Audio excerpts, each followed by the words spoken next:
والوں میں جنت اور جہنم دونوں گناہگاروں سے بھری جائے گی. بس فرق یہ ہے کہ جنت ان گناہگاروں سے بھری جائے گی جنہوں نے گناہ کر کے توبہ کر لی اور اپنے آپ کو پاک کر لیا, اور جہنم ان گناہگاروں سے بھری جائے گی جنہوں نے گناہ کر کے توبہ نہیں کی اور اس پر اڑے رہے.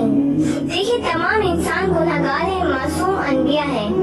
حدیث میں ہے تمام بنی آدم گناہگار ہیں, لیکن سب سے اچھا گناہگار کون ہے؟ جو سب سے زیادہ توبہ کرنے والا ہو. اس کی ایک بہت خوبصورت مثال حضرت آدم علیہ السلام اور شیطان مردود ہے. حضرت آدم علیہ السلام سے جنت میں چوک ہوئی. انہوں نے اللہ سے کہا, اے اللہ, بہت بڑی غلطی ہو گئی ہے, معاف کر دیں. اللہ نے انہیں معاف کر دیا. شیطان نے سجدے سے انکار کیا اور بغاوت پر آ گیا. کہنے لگا, اب میں ہر بنی آدم کو جنت سے گمراہ کروں گا. تو آدم علیہ السلام کے فالوورز توبہ کر کے جنت میں ہیں اور شیطان کے فالوورز توبہ نہ کر کے جہنم میں جائیں گے.